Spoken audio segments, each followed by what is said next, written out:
Bien, ¿cómo están jóvenes? ¿Qué tal? Vamos a entrar el día de hoy a la clase de psicología.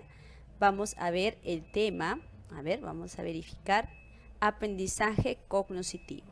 Bien, el día de hoy vamos a conocer un poquito más sobre las teorías, por ejemplo, de Ausubel, de Brunner, incluso hasta para definir la psicología del tipo de aprendizaje cognitivo, se requiere la teoría de procesamiento de la información. Ahorita vamos a ver por qué. Entonces, vamos a dar inicio a este tema. Bien, vamos a ver los objetivos, definir aprendizaje cognoscitivo, ¿no? De qué trata, en qué consiste, identificar las teorías de aprendizaje cognitivo, por si es necesario tal vez recordar, por ejemplo, Piaget es considerado, ¿no?, un autor del tema cognitivo por su postura constructivista. Sin embargo, las teorías de Piaget están más usadas en el desarrollo de la inteligencia y del pensamiento, en realidad más que una teoría de aprendizaje, ¿no? Pero sí está en orientación cognitivista, pero epistemológica, más de filosofía. Bien, entonces, pero hubo influencia de este personaje en otros personajes que sí han desarrollado plenamente teoría de aprendizaje. Vamos a reconocer también las estrategias del aprendizaje y vamos a definir la metacognición y sus etapas. Muy bien, entonces damos inicio. Bien, aprendizaje cognoscitivo. Para empezar, la psicología cognitiva aparece como una revolución, por decirlo así, ante la postura conductista, ¿no? Recuerdan que el aprendizaje conductista es referido a un aprendizaje por producto, es decir, que yo puedo verificar un aprendizaje mediante la verificación de una conducta. Sin embargo, el aprendizaje cognitivo no requiere necesariamente ver la conducta, sino más bien conocer lo que pasa en el interior del sujeto. Por eso les mencionaba la importancia, por ejemplo, la teoría de procesamiento de la información, porque aún para definir el aprendizaje cognoscitivo refiere a ello. Mira, se trata de la modificación de las pautas en el procesamiento de la información. Es decir, dentro de nuestra mente va a haber todo un proceso donde toda esa información va a ser, en este caso, transformada hasta lograrse el output, la salida, que es una toma de decisiones para emitir una conducta, ¿no? Pero no nos centramos en la conducta emitida, sino en todo el proceso para que eso se logre. Entonces, recordemos, el enfoque cognitivista se denomina aprendizaje por proceso, pues, ¿no?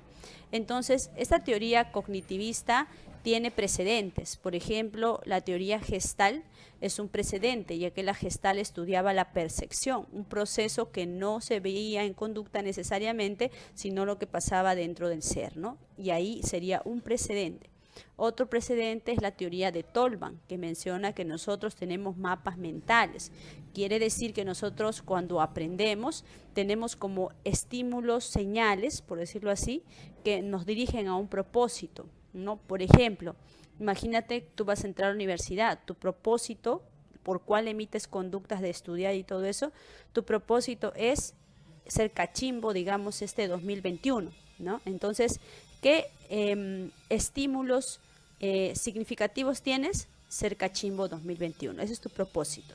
¿Y cuáles son tus, se llama estímulos signos, o sea, las señales necesarias para que eso se dé? Pues uno, por ejemplo, elegir dónde estudiar para prepararte para la universidad, para postular. Otro, la compra de libros, por ejemplo, un lugar de estudio, por ejemplo, ¿no? Aparte del lugar donde vas a prepararte, un lugar donde estudiar en casa o una biblioteca, ¿no? Prácticamente estos son como los pasos para que tú logres eso. Entonces, todo este esquema, como un mapa mental que se forma para llegar a ese propósito, se forja, dice Tolman, en la mente. Entonces, antes de la emisión de conducta, se logra un mapa mental y eso genera la conducta posterior. Tolman es conductista, pero él, a través de este razonar en el cual menciona que existen mapas mentales, da a entender pues que no solamente es la emisión de conducta lo que uno debe estudiar, o en todo caso lo que uno logra cuando va a hacer conducta directamente, sino que hay algo como un mapa mental que ya está en nuestra mente, puede haber sido usado o está latente también. Por eso es que él dice que su teoría se llama aprendizaje con propósito o aprendizaje latente, ¿no? Bien, entonces ahí tenemos dos teorías que han sido precedentes al desarrollo de la psicología cognitiva y por supuesto no podemos dejar de mencionar también a las teorías o investigaciones del tema de la computación, ¿no? Temas computacionales, por eso relacionan la memoria pues como todo un proceso similar a la computadora, ¿no? Y otros aportes. Y a partir de esas posturas cognitivistas surge un llamado aprendizaje cognitivo, que refiere a un aprendizaje por proceso, pues, ¿no? Y como recalco, ¿qué es un aprendizaje cognitivo? Pues es lograr que nuestras estructuras mentales internas logren modificarse mediante una experiencia, ¿no? Por ejemplo, si alguien en algún momento, imagínate, me muestra una gelatina celeste, ¿no? Creo que alguna vez hemos visto cuando había hasta comerciales, y yo aprenderé, ¿no? Con gelatina amarilla, gelatina roja, ¿no? Y he consumido, pero ahora existe la gelatina celeste. E incluso quizá ni siquiera lo he comido, solo lo he visto, ya que me lo han mostrado, entonces en mi mente va a tener que formarse podríamos decir, una representación, un concepto posterior, hasta una proposición sobre ese elemento que acabo de captar, ¿no? Nuestra mente tiene que modificarse para agregar ese elemento que no habíamos conocido, y a pesar que no lo hemos consumido. Por eso dice el aprendizaje cognitivo que la modificación es en la estructura de nuestra mente, más allá de la conducta, ¿no? Más allá que se dé conducta o no. Entonces ahí vemos un aprendizaje cognitivo. Uno de los representantes muy considerables es David Ausubel. David Ausubel es aquel que consideraba que el aprendizaje debe ser significativo. Ahora, considerar también que él también había tomado en cuenta la teoría de Jerome Bruner. O sea, Jerome Bruner es otro autor también de la teoría de aprendizaje cognitivo. Sin embargo, él considera que la teoría de Bruner, que tiene que ver con el descubrimiento, que ya lo vamos a ver, necesitaba muchos recursos, o sea, y mucho tiempo para la elaboración de la misma. No quiso decir que esté mal, que no sirve, no, sino requería muchos recursos, requiere mucho tiempo para prepararse. En cambio, el aprendizaje significativo es más práctico, no en torno a la actividad, sino en torno a cómo hacer efectivo el aprendizaje. ¿Por qué? Porque el aprendizaje significativo no directamente te lleva a la práctica, sino te permite usar tu conocimiento previo de las cosas para lograr un aprendizaje. Entonces, ¿qué es el aprendizaje según David Ausubel? Pues dice que el aprendizaje es cuando la nueva información adquiere significado, pues está relacionada con los conocimientos previos del estudiante. Aquí voy a tomar en cuenta que hay principios, ¿no? El factor más importante que influye en el aprendizaje es lo que el alumno ya sabe. Por eso dice, reconózcase y úsese, dice en algún texto, ¿no? Entonces, algo importante que refiere aquí es el conocimiento previo, para empezar. Si tú tienes un conocimiento previo, tiene que ser un conocimiento adecuado, ¿eh? Por ejemplo, para que tú comiences a hacer multiplicación y división, tú tienes que saber sumar y restar adecuadamente, porque tú sabes que la suma de muchos elementos se logra multiplicación. La resta de los elementos se logra pues la división. Entonces, si tú no aprendes multiplicar y dividir, no vas a poder entender con claridad, sumar y restar, no vas a entender con claridad la multiplicación y la división. Y así posteriormente la potenciación y la radicación. ¿Por qué? Porque el esquema, o en todo caso el conocimiento previo, por decirlo con mayor claridad, el conocimiento previo que tú debes tener debe estar adecuado también. Debe ser adecuado. Entonces, aquí nos dice la importancia de ese conocimiento que se debe utilizar. Y utiliza un concepto llamado anclaje. ¿Qué es el anclaje? Es un esquema de asimilación presente en la estructura cognitiva, memoria a largo plazo. Justamente, ¿no? El conocimiento que tienes de la suma es el anclaje que en este caso tú tienes para colocar nueva información, ¿no? Este es el anclaje y esta es la nueva información que va a entrar. O sea, es como de dónde se va a agarrar, por decirlo así, ¿no? De dónde se va a coger el nuevo conocimiento para quedarse en tu mente. Va a utilizar el anclaje, el conocimiento previo. Ahora, algo que quiero resaltar es que dice que la nueva información adquiere significado. Eso quiere decir que existen criterios para que uno logre el aprendizaje. ¿Cuáles son los criterios del aprendizaje? Para que se logre un aprendizaje significativo. hay 3 criterios que menciona David Ausubel. Un criterio muy importante es que tengamos conocimiento previo. Eso se llama significancia psicológica, ¿no? Que haya conocimiento previo adecuado para que se logre el aprendizaje, la significancia psicológica.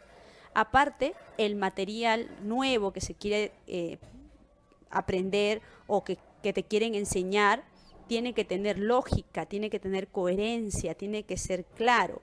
Por eso se dice la significancia lógica, importante también. La significancia psicológica, un conocimiento previo adecuado. La significancia lógica, coherencia, claridad en el contenido, también acorde al tiempo o edad de aprendizaje del sujeto.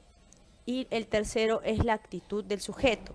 Ahora, tú dirás, pero maestra, entonces el primero y el segundo el docente puede manejarlo, porque él tiene que saber ayudarnos a encontrar nuestros conocimientos previos y tiene también que, en este caso, darnos pues las herramientas lógicas, el documento o la información que me quiere dar de manera lógica y coherente. Pero la actitud del estudiante, el profesor no la puede manejar. Pues dice Ausubel que el docente tiene que lograr generar justamente ese interés en el estudiante por la temática que está adquiriendo. Tiene que lograr esa motivación, podríamos decir, en el estudiante para que le preste el interés a ese material.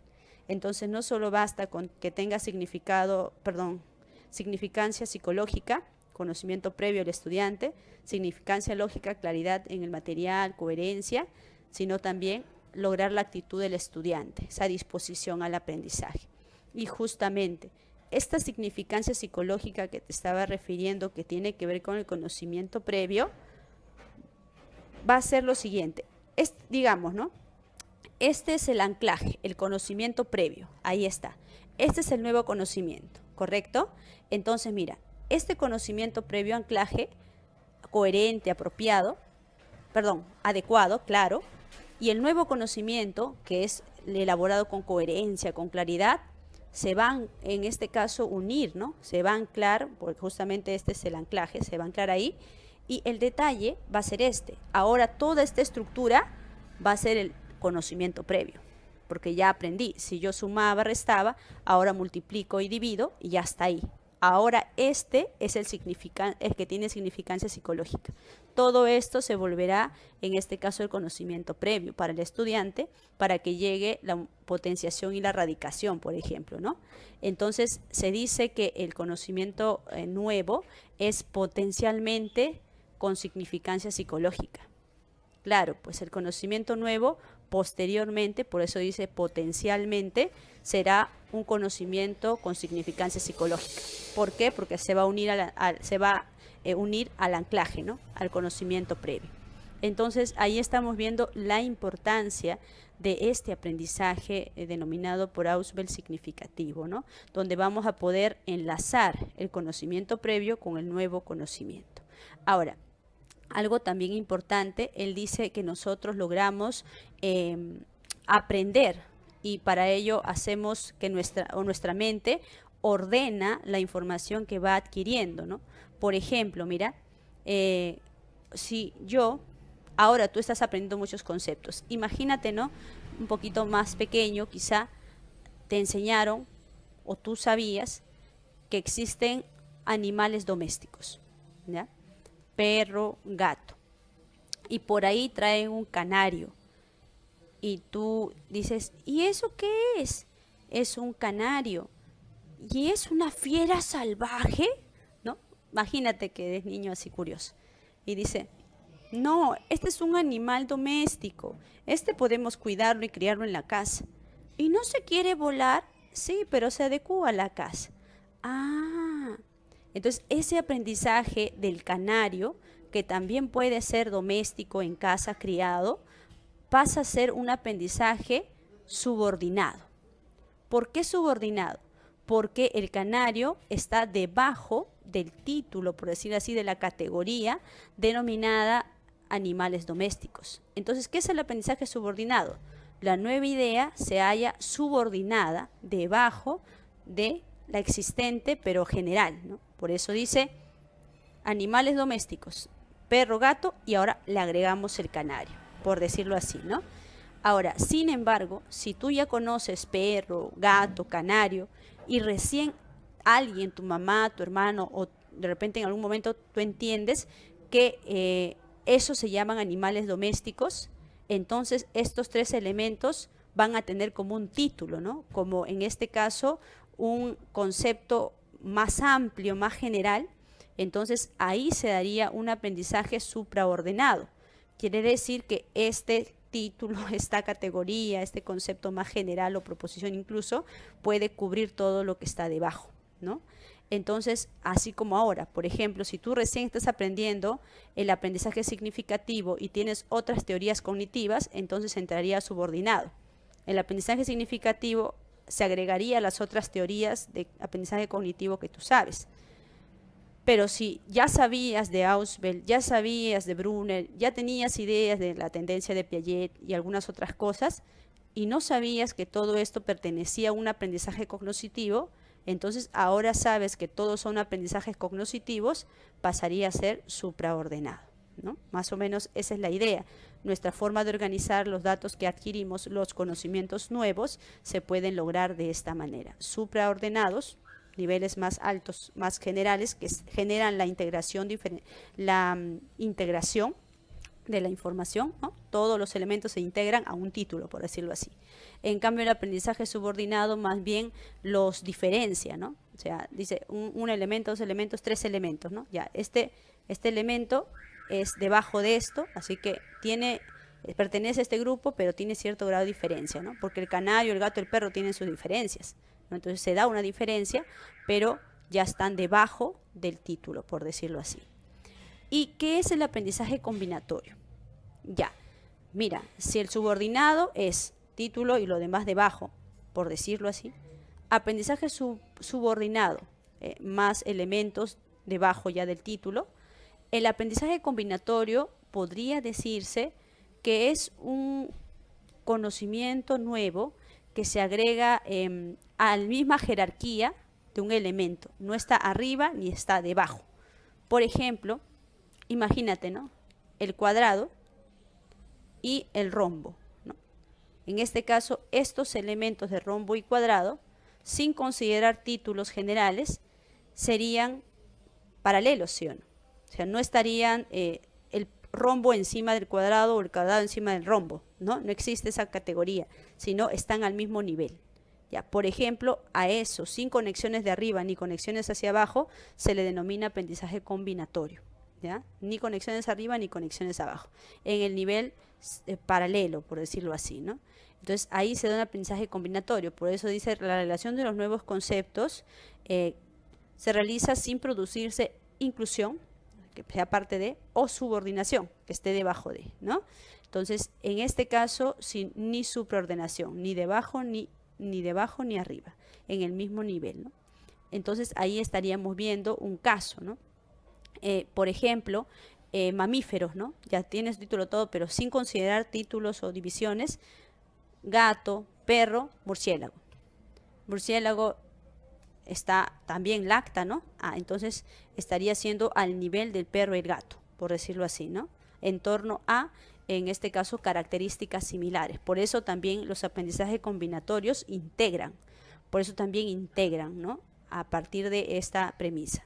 Entonces estaríamos viendo tres tipos de aprendizaje: el supraordenado, el subordinado y el combinatorio, ¿no? No está el combinatorio ni arriba ni abajo.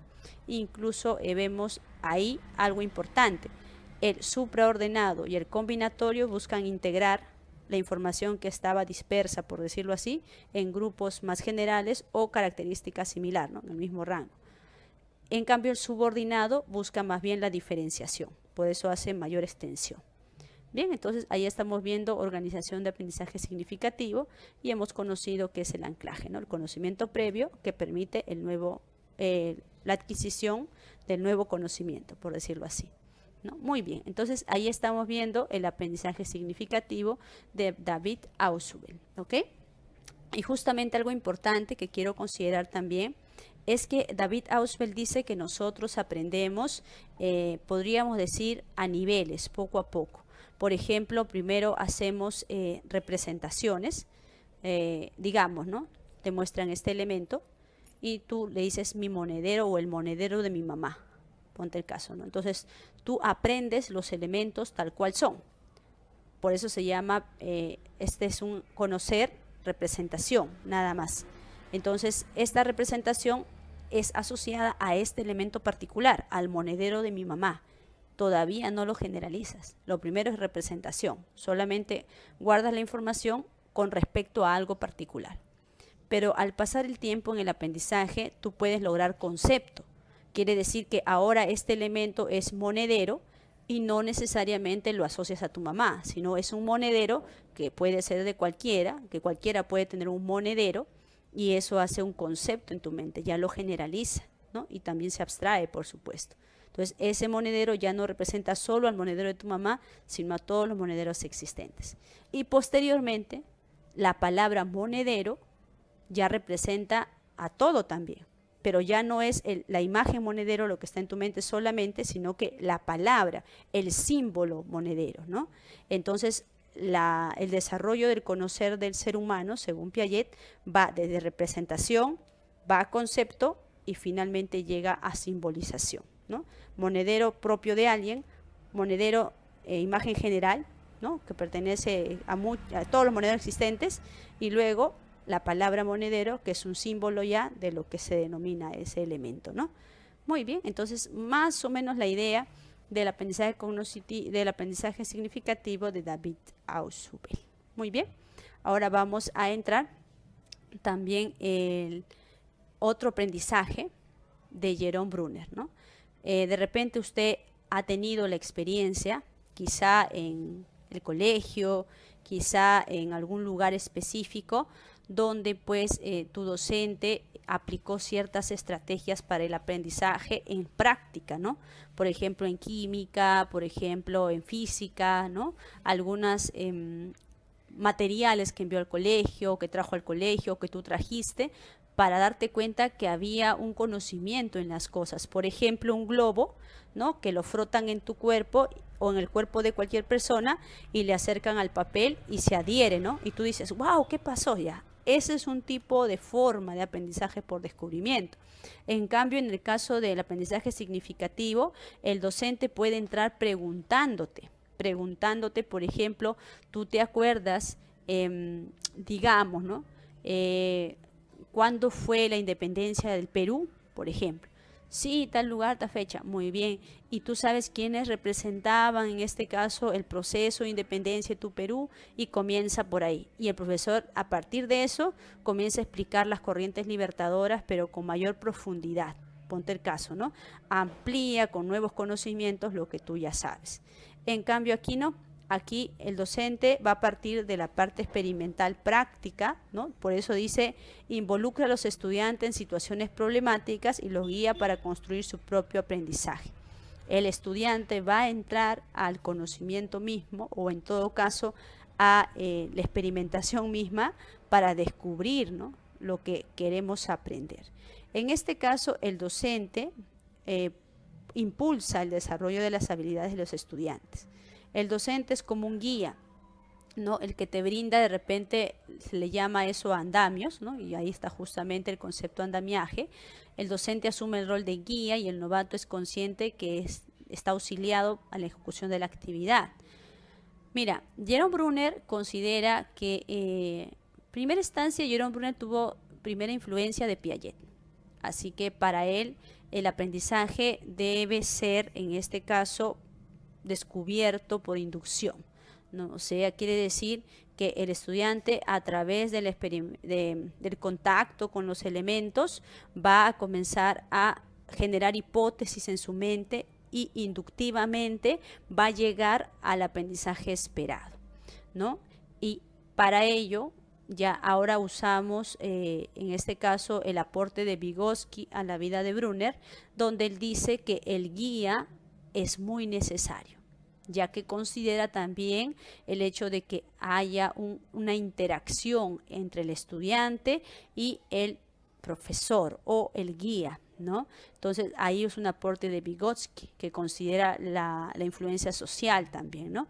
Entonces, ¿qué sucede para Bruner? El aprendizaje es aquel que permite que tú entres a la dificultad, al problema o a la situación y tú comiences a ver posibilidades de solución, hipótesis en tu mente que te permitan entender las cosas, y posteriormente, en este caso, recién tú puedas tener conocimientos que han sido inducidos mediante este tipo de aprendizaje, ¿no?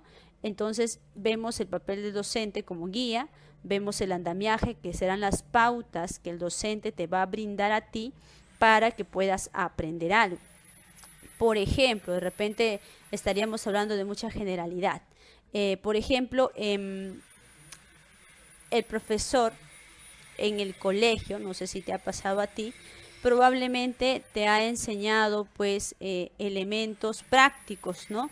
Por ejemplo, a mí hace mucho tiempo me enseñaron los vasitos, 3 vasitos, 2 vasitos, a uno le echábamos azúcar y veíamos cómo se pierde el azúcar ahí, y al otro le echábamos aceite, ¿no? Y veíamos cómo el aceite nunca se diluía, ¿no? Sino que siempre estaba ahí flotando en el espacio del agua.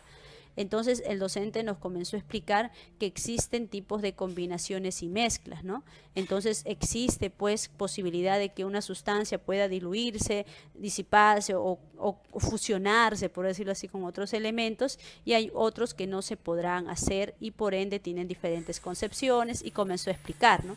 A partir de la experiencia misma. El docente fue el guía, es más, él no nos dijo toda la información, nos preguntó, ¿no? En este momento, ¿qué ven ustedes? ¿Qué les parece? ¿Por qué sucederá? ¿No? Y justamente esas preguntas que elaboró el docente son las guías que te permiten que tú puedas ir descubriendo el conocimiento, ¿no? De las cosas, de lo que sucede en esa materia que estás tratando de aprender. Ahora, así también Brunner mencionaba las modalidades de representaciones, o sea, cómo es que el estudiante logra desarrollar un conocimiento. ¿Te acuerdas que en Ausubel te mencionaba que empiezas por representaciones, ¿no? Imágenes en la mente de las cosas muy particulares, y luego pasas a cosas más generales, y luego ya la palabra, ¿no? Es la que hace en este caso como símbolo. Casi similar, pero con algunas salvedades. Jerome Brunner menciona cómo podemos representar nosotros. Dice que primero a nosotros representamos en activos, quiere decir actividades motoras o formas de manipulación de objetos. Por ejemplo, ¿no? Imagínate, a ver, voy a hacerlo práctico. Mira, a ver, tú me podrías ayudar en esta actividad, de repente tú me puedes ayudar un poquito. Mira los deditos, a ver, esta posición. ¿Puedes hacerlo? Te va a servir para la vida, no te preocupes. No me estoy burlando de ti, aunque quiero. Mira, ponte así, ahí está. Mira la posición de mis dedos, ¿ah? Lo pongo en la pantalla. Ahora, cambia de posición de los dedos. Ahí. ¿Ok? Vuelve a cambiarlo. Ahora, yo lo hago más rápido. Con ritmo. Ahí está, chévere. Ah, ¿te das cuenta? Ya, a ver. Ahora, y te voy a dejar un momento que sufras. ¿Te fue fácil? ¿Te fue fácil? Y en tu mente aparece la representación del movimiento. O sea, va a aparecer en tu mente una representación de la actividad motora que acabas de adquirir. ¿Ya? Es lo primero, lo en activo. La representación de lo que acabas de adquirir, más que todo en actividad en contacto material, ¿no? En contacto material. Muy bien, ahora, eso sería la primera fase del aprendizaje según este personaje. ¿Cuál dirás? La actividad. Luego viene lo icónico, que en este caso sería, por ejemplo, voy a cambiar de pantalla, dame un momentito, voy a cambiar de pantalla para ti, solo para ti. Un ratito, no te asustes. Vamos a ver si puedo hacerlo así. Justamente la idea va a ser que tú puedas ver, ¿no? Algo ya de manera visual. A ver. No sé si se verá. Allá, ahí está. ¿Visualizas eso? Ahí está. Perfecto. Mira eso. Los hemisferios. Ya. ¿Por qué esto, Miss? ¿Por qué esta representación? Mira, lo que tú has hecho ¿Sabes por qué se te hizo difícil? Porque en el momento que tú estabas tratando de controlar el movimiento de cambio de dedos, pues los hemisferios que tienen control, recuerda que el control del hemisferio izquierdo es sobre el lado derecho, y el control del hemisferio derecho es sobre el lado izquierdo. Entonces, para que tú hagas el movimiento coordinado de los dedos, ha tenido que conectarse estos dos hemisferios, ¿no? Tanto el izquierdo con el derecho en la actividad motora, ¿no? Ciertamente cada uno tiene su particularidad, pero hay áreas motoras que han tenido que conectarse para que tú puedas, en este caso, adquirir este conocer o esta actividad puedas ejecutarla. Entonces, pues acabamos de ver algo, ¿no? Un icono en la mente, una imagen ya de lo que tú has hecho, lo has transformado en una imagen no necesariamente igualita a lo que has visto, pero sí relacionada a lo que has visto. Y ahora, ya habiendo entendido eso, ¿no? Habiendo entendido en este caso que has visto una imagen, ¿no? Que hace, como por decirlo así, relación a la actividad que estabas haciendo, y ahora vamos a pasar a otro nivel, ¿no? A lo simbólico. No vamos a hacer uso necesariamente de imágenes ni de movimientos del cuerpo. Voy a hablarte de las funciones del cerebro, por ejemplo. Y te puedo decir que cada hemisferio, como te decía, tiene su particularidad. Por ejemplo, el hemisferio izquierdo tiene en este caso la labor del lenguaje, ¿no? El control del lenguaje, que en este caso sería el área de Wernicke, el área de Broca, ¿no? Motora, pero de articulación del lenguaje, Wernicke, comprensión del lenguaje, y así. Y así podría hablarte sin necesidad de que tú veas una imagen, sin necesidad de que haya un movimiento en tu cuerpo. Pero te has dado cuenta que has pasado por las tres fases, en activo, icónico y simbólico. 3 elementos, ¿no? Que son muy importantes para un aprendizaje apropiado. Ahora, me parece también importante que nosotros nos demos cuenta de algo. En este caso, según este personaje, Jerome Bruner, nosotros logramos, ¿no? Desarrollar estos 3 niveles que ves tú aquí, ¿no? Los 3 niveles. Y a esta forma de aprender o a esa propuesta de enseñanza le llama el currículum espiral, ¿no? O sea, esta forma de enseñanza se practicó en Estados Unidos, porque en un momento dado Jerome Bruner fue convocado para poder modificar la currícula educativa. Entonces él aplicó el currículum espiral, partir de lo práctico, pasar a la imagen mental y luego lo simbólico. Un ejemplo más quizá te sea útil, lo voy a aprovechar. Por ejemplo, ¿no? Imagínate, ya esto tienes que imaginártelo, ¿ya? Imagínate niños sentaditos en un espacio y tú les das un vasito, ¿ya? Mira, te voy a pasar ese videito ahora, pero quiero que me des unos minutitos solamente porque tal vez en este caso lo puedas ver directamente o voy a tener que hacer una función más. Voy a tratar de hacerlo para que puedas ver. Pero algo muy importante que es te decía, un video.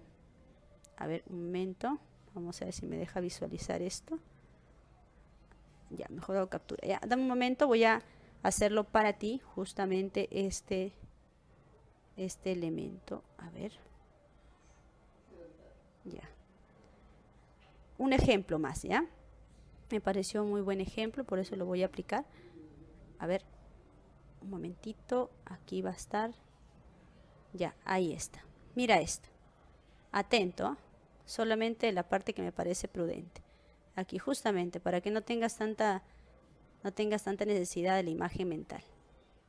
A ver. Y aquí va a empezar, ¿ah?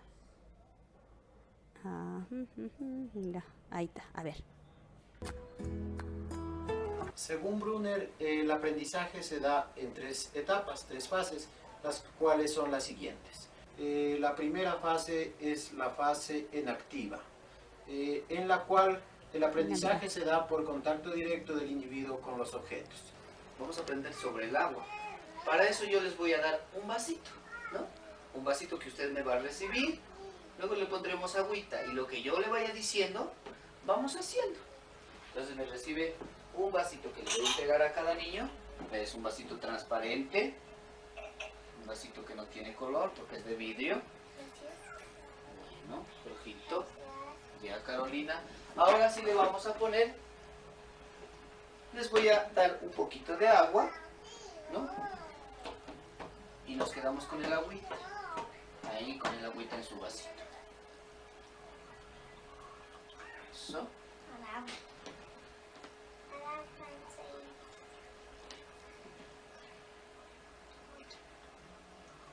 Muy bien. Creo que le puse mucha agua. Ahora, lo que va a hacer usted es percibir. ¿Qué olor tiene el agua? Vamos a percibir. Nada. Vamos, percibimos. Muy bien. Segundo paso. Alcemos el vasito. Y vamos a observar. ¿Qué pasa? Pongamos los deditos atrás del vaso. Atrás del vasito, atrás. Atrásito, atrásito. Y vemos por acá, a ver qué pasa, qué sucede. ¿No? Y bueno, muy bien. Es fría. Es fría, transparente, me dice. Y el siguiente paso, vamos a tomar un bocadito de esa agua. Ya, muy bien. Ahora sí me van a entregar su vasito. Los dos primero. Y vamos a ver qué pasa con lo que hemos hecho, ¿no? Me entrega su vasito. Segunda, fase icónica. En esta fase, el individuo, mediante la presentación de imágenes, se hace una idea del objeto en estudio. En esta parte, ya no tenemos el vasito con el agua, porque ya lo probamos anteriormente, ya observamos, ya lo percibimos.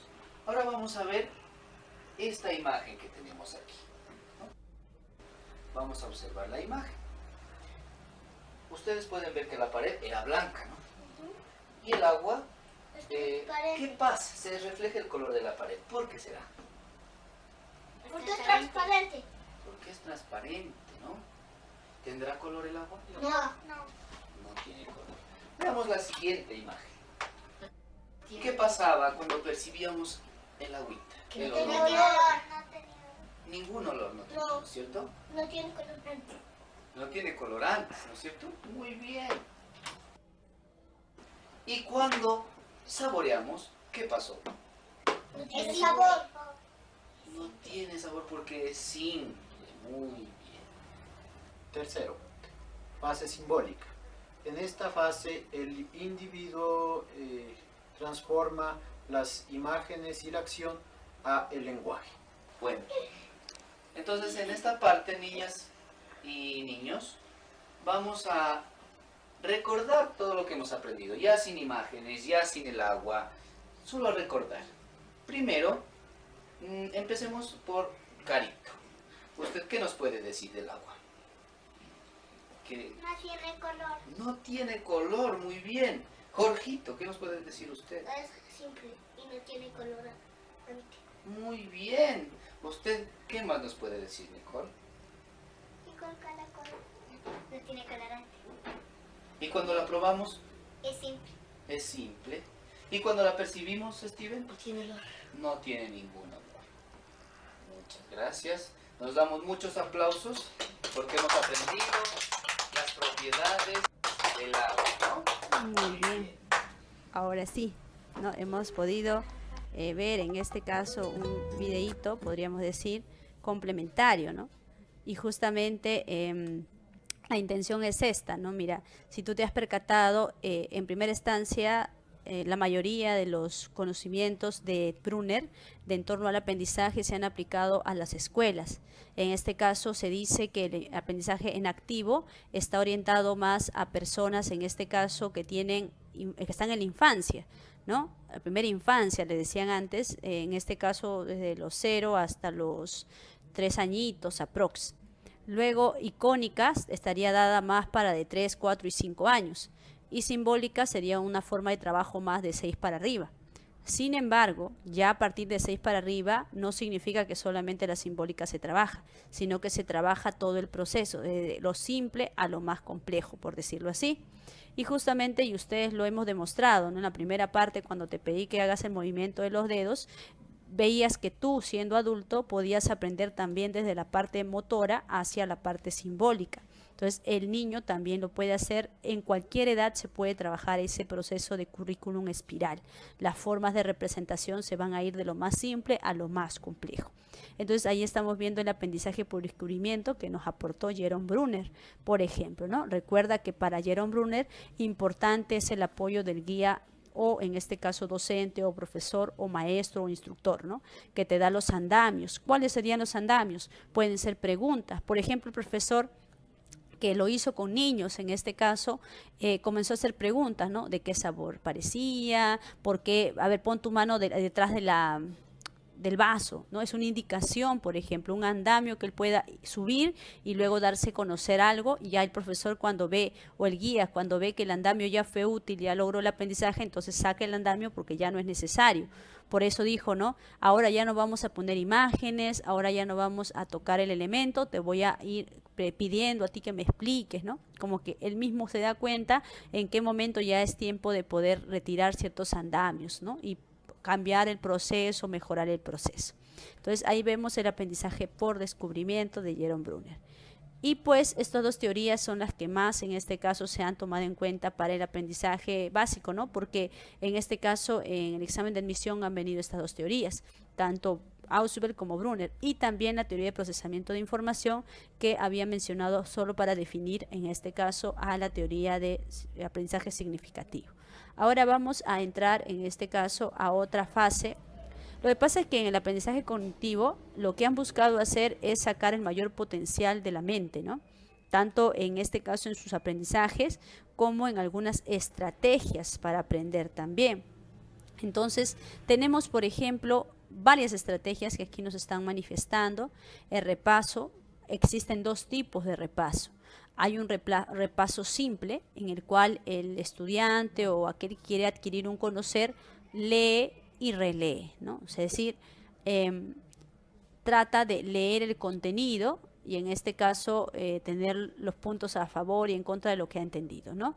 En cambio, el repaso con apoyo es cuando la persona, en este caso, lee, pero utiliza el subrayado, ¿no? En este caso, o resalta, incluso puede copiar algunos contenidos, ¿no? Eso sería, por ejemplo, un repaso con apoyo. Ahí sería una de las estrategias básicas para aprender.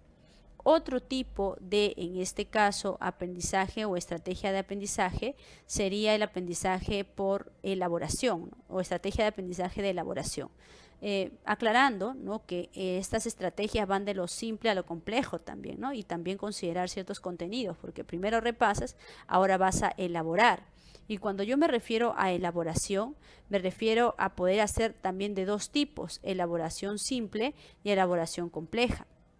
Por ejemplo, una elaboración simple sería pues mnemotecnias, ¿no? ¿Quién no ha escuchado sopa, sopa, sí y puntos suspensivos, ¿no?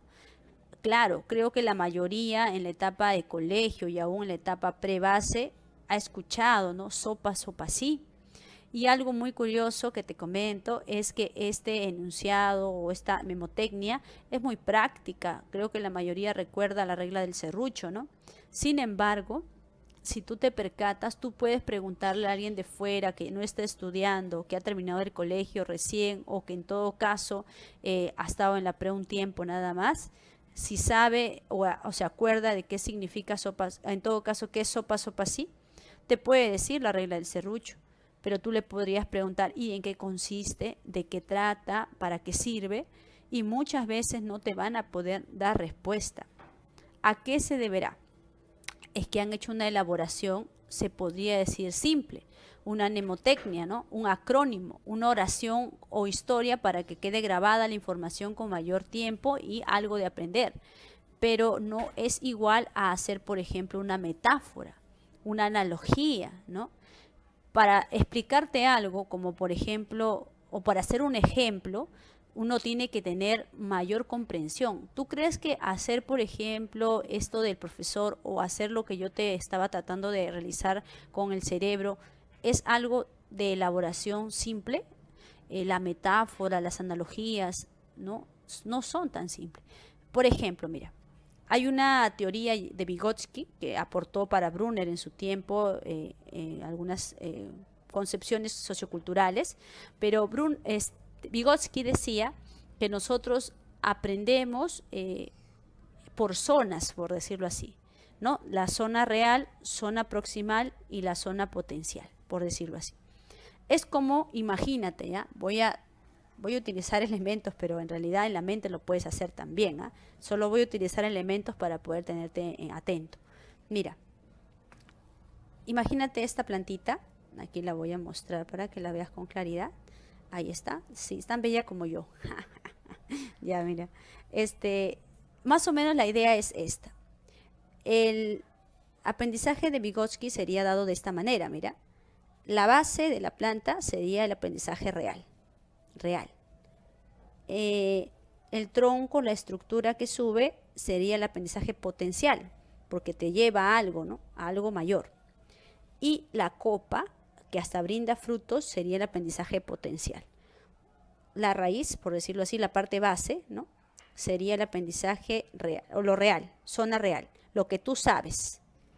La zona potencial te lleva, la zona proximal te lleva a la zona potencial. Cuando tú sabes algo acá y vas a ir aprendiendo hasta llegar acá con ayuda y luego solito, cuando llegas con ayuda hasta acá, hasta ahí es potencial. Pero cuando ya lo haces solito, es como si una semillita cayera otra vez a tierra y se vuelve otra vez zona real. Vuelve a crecer el tronco con zona potencial y cuando aprendes el conocimiento ya sin ayuda, zona potencial se transforma en real otra vez. ¿Me dejo entender? O sea, zona real, zona proximal y zona potencial. ¿Sí? Lo que sabes, los pasos para llegar a algo, lo que sabes con ayuda, ¿no? Estos pasos que te están ayudando para llegar. Cuando tú ya aprendes todo lo que has adquirido ya propiamente solo, ahora vuelve a zona real. Ese va a ser tu nuevo conocimiento, ¿no? Más o menos una idea metafórica de lo que es el aprendizaje de Vygotsky, ¿no? Con, en este caso, una plantita, por ejemplo, o un arbolito, ¿no? Entonces, ¿qué sucede? Sucede que esa metáfora para explicar algo sería una elaboración más compleja, pues, ¿no? Y otra forma de aprendizaje es la organización. En este caso, organización podría ser también de dos formas, ¿no? Por ejemplo, la organización denominada una organización, podríamos decir, ¿cómo te lo explicaría? Como cuadros, ¿no? Cuadros de doble entrada incluso, o de repente un esquema solo de títulos. Ya, eso sería una organización, podríamos decir de esquema, ¿no? Una organización también menos compleja. Entonces, ¿qué pasa? Porque cuadros yo puedo hacer, por ejemplo, imagínate, ¿no? Proceso cognitivo, afectivo y conativo volitivo, su cuadro y sus elementos. Ahí está organizado. Pero no estoy trabajando la relación entre ellos, solamente estoy conectándolo en un cuadro que más o menos pueda dejarme entender la idea. O quizá hago un esquema, pero un esquema simple. Pongo, por ejemplo, título, ¿no? Imagínate, la oración. La oración tiene sujeto, predicado, y pongo sus nombres, ¿no? Ahí sus elementos que bajan, ¿no? Ya está. Y una oración es esto, ¿no? Por ejemplo, ¿no? Lo básico. Una oración, su ejemplo, ¿no? Ya está, lo necesario. Pero, ¿qué pasaría si es que de repente yo trabajo un esquema más complejo, como es en este caso? Mira, lo que el docente ha hecho aquí no es un esquema, una organización sencilla, ¿no? Es una organización con conceptos, con conexiones, hasta interconexiones. Mira, ha sacado información para aquí, para allá, para acá. Incluso si nosotros retrocedemos al esquema anterior, también vemos conexiones, mira. Vemos también conexiones. Incluso te voy a tratar de regalar un esquema que me pareció muy importante, muy interesante, por cierto, también, en este caso, por ejemplo, Ausubel. Te lo voy a compartir, va a ser un regalito para ti. Vamos a ver, voy a abrir esa imagen para que la puedas ver y puedas reconocer que eso es otra cosa. Mira, vas a ver. Vamos a ver, creo que es este. Lo podría haber explicado, pero iba a llevar de repente priorizar otros puntos. Te lo voy a dejar para que tú lo tengas ahí, lo analices y me digas qué opinas. A ver, si es complejo o muy sencillo también. A ver. Ahorita te lo voy a mostrar. Un momento. A ver, captura. A ver, acá está la fotito. Un ratito, va a salir en este momento. A ver, ¿salió? ¿No salió? Ajá. Ya está, mira. Mira ese esquema. Dices, no, sí, ya. Ese esquema es obviamente no un esquema sencillo. Ha tenido que conectar todos los elementos pues del aprendizaje significativo. Mira, hasta acá, sacado por acá, mandado por allá. Está muy bacán. Ahí están los aprendizajes subordinados, ¿no? Por eso te decía, subordinación hace diferenciación progresiva, mientras subordinación y combinación buscan reconciliación integradora, ¿no? Reconciliar elementos. Bueno, es muy interesante, también te lo dejo de regalito para que lo pienses, lo analices, ¿no? Y lo puedas tomar en cuenta aprovechándolo. Y ya está. Qué mala, la Miss no me dejó. No, sí, lo has capturado, espero que sí. Muy bien, entonces esa organización es otro level, pues muchachas. Ni la Miss lo ha hecho, sino otro. Imagínate, pero la Miss lo entiende. Eso es importante. Y yo sé que tú lo vas a entender también. Ahora, supervisión de la comprensión, algo muy importante. Ya, yo y tú estamos en clase en este momento. Yo estoy dictando, tú estás recibiendo mi clase. Pero ¿estás entendiendo, corazoncito bello? ¿Estás entendiendo, jovencito? Pero eso yo no lo puedo saber, solo tú lo puedes saber. Claro, ya si me pongo a ver tus notas, ya puede ser, ¿no? Pero ¿quién se supervisa mejor cómo comprende? Uno mismo. Por ejemplo, estos meses, semanas me he percatado que cuando yo leo también hay textos que yo quiero, por ejemplo, imagínate, leer de Ausubel, pero no de su vida de Ausubel, sino quiero su teoría de Ausubel. Entonces yo voy leyendo y digo, esto no me interesa, no me parece importante, elimino. Y hay textos, pero bien complejos, que yo empiezo a leer de Ausubel, por ejemplo, y digo que esto, ya volé. Entendí, a ver, revuelvo a leer y vuelvo a leer porque no he entendido. Pero ¿cómo yo sé que no estoy entendiendo? Porque yo puedo supervisar lo que comprendo. Pues. Yo puedo supervisar hasta dónde he comprendido, qué aspectos no he entendido. Y por ello vuelvo a leer, por ello verifico la coherencia en la información, quizá está mal hecho, por eso es que yo no entiendo, no es que yo no entienda, es que está mal hecho. Bueno, justificaciones. Resolver cuestionarios también te permite supervisar, ¿no? De repente tú dices, ya, creo que ya aprendí. A ver, por ejemplo, yo suelo hacer esto, ¿no? Te comparto un poquito. Esquemas, ¿no? Suelo hacer esquemas de lo que supuestamente sí ya entendí, ¿no? Yo hago mi esquema total de lo que ya entendí y si no he entendido, yo me quedo trabada, obviamente, ¿no? Y digo, eso me faltó, ¿no? Y hay otro esquema, ¿ve? Y digo, eso me faltó, ay, no, este punto no entendí y busco, pues, cómo entenderlo, ¿no? Entonces, uno supervisa también su conocer, hasta qué punto, ¿no? Si bien es cierto, son organizaciones, pero también voy a supervisar mi aprendizaje. El autocontrol emocional, otro punto importante, ¿no? Cuando uno estudia en estos tiempos, no sé si te pasa en casa especialmente, hay bastante interrupción. No es que quiera decir que tu familia es interrumpidora, le gusta molestar a la gente. No, sino que hay muchos imprevistos, ¿no? Por ejemplo, estás estudiando y comienzan a hacer bulla afuera, el taladro, que no sé qué, y tú estás, bueno, tratando de concentrarte, pero también tu estado interno se comienza a generar ansiedad, ¿no? Comienzas, no entendí eso, ya no entendí nada, no, ya no valgo nada, no, auxilio. No, comienzas a perder el control incluso. O incluso mientras vas aprendiendo, estás leyendo, también te distraes, ¿no? Te distraes. A veces estás tratando de estudiar por horas y al final te quedaste en media hora de estudio y las 3 otras horas estuviste viendo película. No sé a quién estoy viendo, ¿no? Pero sucede. Se está proyectando. No. Entonces, mantener creencias positivas también ayuda mucho a autocontrol emocional, a empezar a filtrar nuestras formas de pensar. Eso es muy importante, ¿eh? Por ejemplo, la clásica idea de que no valgo nada, no entendí nada, soy un bruto, ay, disculpa la palabra, qué imbécil, ¿por qué me puse a meter en estos temas que yo no sé? Comenzamos a agredirnos a nosotros mismos, ¿no? Eso es algo curioso, ¿eh? Y no te das cuenta hasta que alguien te dice, sí, eres un imbécil. Y tú dices, oye, ¿qué tienes? ¿Qué te pasa? ¿Qué? Estoy repitiendo lo que tú dices. Haciéndolo consciente, ¿no? Haciéndolo consciente. Es una estrategia de generar conciencia en la misma persona. Entonces, esas formas de también tú expresarte hacia ti mismo te generan mayor ansiedad, mayor exigencia. Crear un entorno positivo también ayuda, el ambiente donde estudias, por ejemplo, para que tengas un mayor manejo de tu aspecto interno también. Administración del tiempo, muy importante. Justo yo comentaba con una persona, le decía, yo trabajo con tiempos, ¿no? Yo cuando presento elementos o estudio algo, yo me programo, yo tengo mi agenda siempre a mi lado. En mi caso, a mí me genera menos ansiedad tener una programación, pero hay personas que le genera mucha ansiedad tener un programa también. Es al revés, ¿no? Entonces depende de tu forma de manejo del tiempo, es que debes trabajar eso.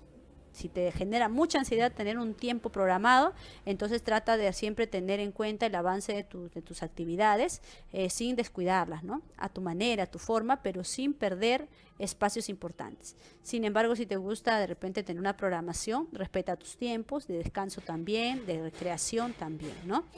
Siempre es importante tiempos de socialización con la familia, tiempos de amistades, tiempos de contactos sociales, y también son importantes los tiempos de recreación para ti y los tiempos de estudio, porque tu cerebro tiene que nutrirse diariamente con algo para que pueda estar estimulado al aprendizaje, ¿no? Entonces, el autocontrol emocional, controlar tus estados afectivos para que todo lo que estés haciendo se pueda hacer efectivo, justamente, ¿no? Se pueda hacer adecuado.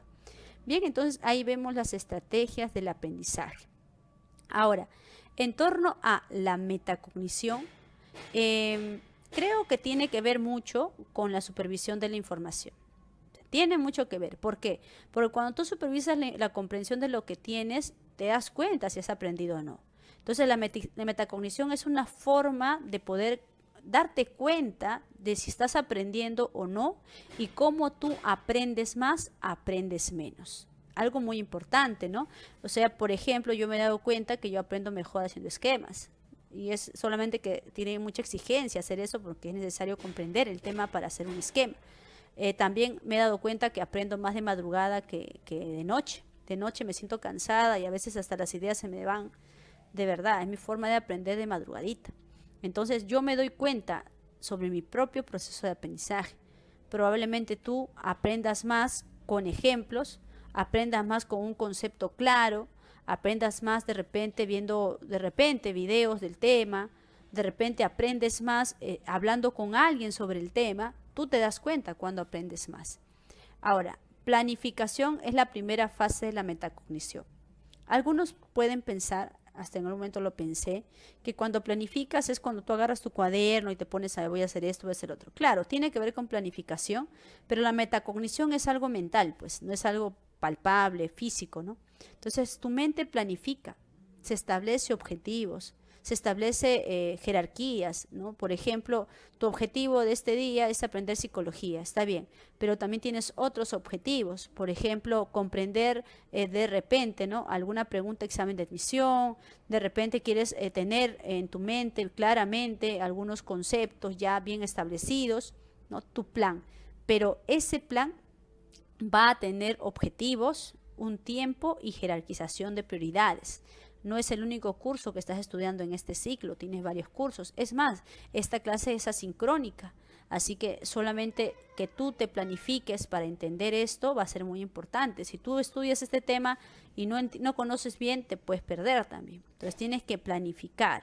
Por ejemplo, voy a estudiar las 2 horas de clase, voy a darme un tiempo adicional para revisar el material y pero darle solo 2 horas y media, 3 horas máximo, porque quien le debo más horas es a química de repente, ¿no? Entonces tú ya sabes cómo jerarquizar tus tiempos y tu mente lo hace, aunque no lo hayas escrito, ¿no? En el momento de tu conocer, en el momento en que estás aplicando tu conocimiento, en el momento en que tú estás conociendo las cosas, vas a hacer 2 cosas, la supervisión y el control. Flavel, quien estableció esta teoría, decía que, por ejemplo, cuando uno está supervisando es como un monitoreo, pues. Imagínate una empresa, ¿no? Hagamos una idea similar, una empresa donde hay un supervisor de máquinas, de las máquinas de producción. Entonces, el supervisor, pues, ¿qué hace? Pasa y comienza a ver máquina 1, muy bien, está produciendo, está revisando material, muy bien. Máquina 2 y así, ¿no? Cada máquina va revisando y va viendo. Imagínate que llega la máquina 5 y no está activa. Aquel persona que está a cargo de la manipulación de la máquina 5 le dice, oye, ¿sabes qué? El problema es que mi máquina no está trabada, no se produce el material que yo estoy haciendo. Entonces tú ya verificas al ojo y de parte por ahí metes la manita a ver qué pasa y llamas a el área de manejo de materiales, ¿no? ¿Sabes qué? Hay una máquina aquí que no está funcionando, por favor vente un rato, ¿no? Necesitamos una revisión. Entonces, en ese momento, pues viene alguien y hace ese arreglo, ¿no? Que obviamente tiene que hacer para que pueda producir. Y arreglado esta situación, recién sigue la producción. Ya, en nuestra mente, ¿cómo sucede? Nuestra mente está guardando conceptos, está guardando secuencias. ¿Te acuerdas que te mencionaba, según el aprendizaje significativo, existe aprendizajes ideas nuevas que son en este caso supraordenadas, subordinadas o combinatorias? Entonces tu mente va a percatarse a qué aspecto, a qué punto va a ir este tiene que ir ahí, este tiene que ir allá, este tiene que ir para acá, vas ordenando, ¿no? Y cuando tú ves que un conocimiento que tiene que estar en un lugar ordenado y no lo entiendes, entonces vas a hacer el control, el ajuste. Vas a decir, esto no he entendido. Una pregunta, ¿este temita de qué trata? Ah, ya, trata de esto. Ah, ya, gracias. Y continúas estudiando. O de repente, no entendí esa palabra que dijo la Miss. Voy a buscar en el diccionario. Uy, mensaje Facebook. No, borras eso. Ah, eso significa, allá. ¿No? Por ejemplo, hasta en momentos, como te digo, no necesariamente académicos, sino en momentos en que tú estás revisando algo, leyendo algo para ver tu comprensión, haces un ajuste. Por ejemplo, dos cosas, ¿no? Pasaron. Capitolio, ahí está. Decía un comentario así de Facebook, decía, cuando dicen Capitolio, lo primero que viene a mi mente es los Juegos del Hambre, ¿no? Y sale ahí, ¿no? Y luego mi mente dijo, claro, yo también puedo asociar eso, pero ¿qué significa Capitolio? No me acordaba muy bien. Y reviso, ya, tiene que ver con algo de gobiernos y todo eso, ¿no? Entonces dije, ya ahora entiendo el mensaje, ¿no? Algo así, ese ajuste llamado control, ¿no? Igual, mi mamá me comentó justamente de Trump, que fue al Capitolio, ¿no? De Estado, allá en Estados Unidos, para hacer la protesta por los votos y todo eso. Y ya mi mente, Capitolio, ¿no? Lugar de gobierno y todo eso, ya sé de qué trata. ¿Pero por qué? Porque ha habido una supervisión y control cuando quise instaurar ese nuevo concepto con claridad. Entonces, esa supervisión a eso se refiere. Y posteriormente evalúas, ¿no? ¿Aprendí o no aprendí? ¿Entendí o no entendí? ¿Cuánto entendí? ¿Pude hacer ejemplos? ¿Puedo mejorarlos? Así de ese tipo, ¿no? Entonces, ahí estaríamos viendo una evaluación. Muy bien. Entonces, según Flavel, en este caso se estaría dando este tipo de situaciones. En la metacognición habrá planificación, que consiste en que la persona pueda, en este caso, predisponerse, pueda plantearse objetivos, pueda ver prioridades en el tiempo que va a estudiar, ¿no? Antes de, en el momento que está aprendiendo algo, supervisar, controlar, ¿no? Que se esté dando bien y que se pueda mejorar. Y finalmente evalúa, ¿no? A ver qué tanto sí, qué tanto no se ha entendido las cosas. Entonces ahí estaríamos viendo, pues, en este caso, las estrategias, la metacognición. Bien, entonces, en breves palabras, jóvenes, hemos conocido un poquito el aprendizaje cognitivo con las teorías de Ausubel, ¿no? Que hablábamos de la definición, cómo lo ve el aprendizaje referido a que un nuevo conocimiento logre entrar al anclaje, ¿no? El anclaje es nuevo conocimiento y el antiguo conocimiento, el conocimiento base es el anclaje y el nuevo conocimiento se va a conectar a ello, ¿no? Entonces, el aprendizaje para Ausubel sería que logremos que este nuevo conocimiento se logre conectar al anclaje, ¿no? Al conocimiento previo. Y eso generaría aprendizaje. Recuerda que hay criterios para que haya aprendizaje significativo. Un criterio es significancia psicológica, el conocimiento previo. 2, significancia lógica, la coherencia y claridad. 3, la actitud del estudiante, ¿no? Y lo que nosotros aprendemos puede darse como conocimiento general, como la categoría que agrupa, ¿no? Por eso reconcilia, agrupa a los demás. Subordinado, que en este caso sería un dato que está debajo de, en este caso, el título, ¿no? Porque supraordenado es el título y lo demás va debajo. En cambio, subordinado es lo que va debajo y habiendo un título o una categoría más amplia. Bien. Combinatorio es cuando es un elemento que está como paralelo, no está arriba ni está abajo, ¿no? Un conocimiento que va a hacer integrarse también a otro similar, pero paralelo, no arriba ni abajo, ¿no? En este caso del aprendizaje por descubrimiento de Jerome Bruner, habíamos mencionado la importancia de involucrar al estudiante en el aprendizaje, donde el estudiante es guiado por un docente, ¿no? O un guía en este caso, que le brinda andamios, ¿no? Que son pautas, preguntas, de repente algún tipo de caso básico para que podamos dar por inducción un conocimiento, tengamos por inducción un conocimiento, ¿no? Y las modalidades como se representan, que se dieron también para el currículum espiral, es en activo, aspectos de esquema de representación motora, icónico, una imagen referida a la idea, y simbólico, que en este caso sería algo más considerado por el lenguaje, ¿no? Un símbolo como una palabra o de repente una señal también vale, ¿no? Puede ser, por ejemplo, veneno, peligro, ¿no? Pones ahí dos huesitos con la cabeza, es un símbolo también de peligro, ¿no? También puede ser.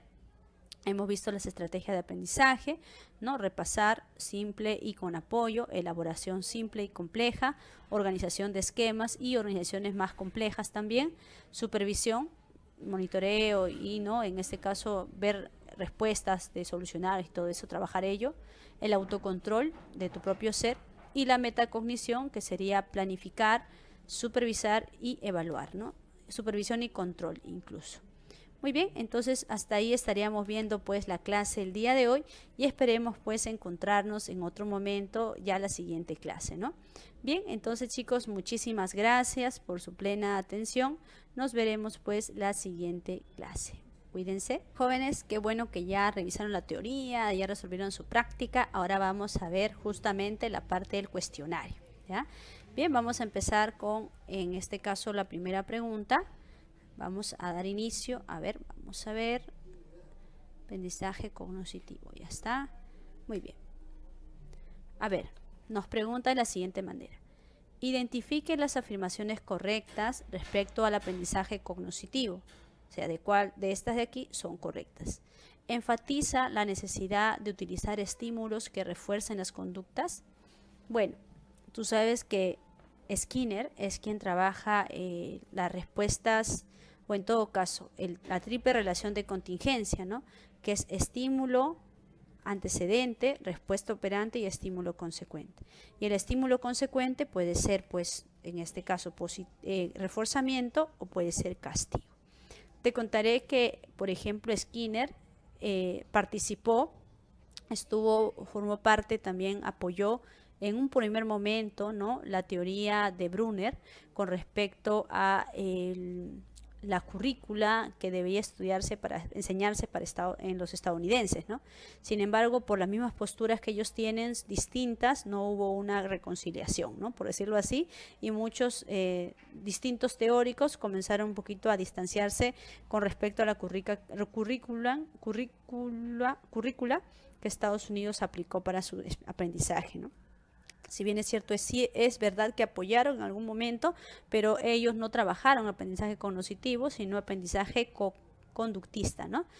Y estamos hablando de operante, ¿no?, en el caso de Skinner. Bien, entonces sería falso, ¿no?, incorrecto. Bien, propone que el aprendizaje se produce al adquirir o modificar los esquemas mentales. Claro, ¿te acuerdas que en este caso, por ejemplo, Ausubel decía que nosotros aprendemos gracias al anclaje, el conocimiento anterior previo y el nuevo conocimiento? Y cuando agregamos este nuevo conocimiento puede estar arriba, superordenado, puede estar como generalidad o como uno de los elementos debajo, que sería subordinado, o puede estar paralelo al otro, ¿no?, sin arriba ni abajo, sino paralelo. Esto sería en este caso un aprendizaje combinado.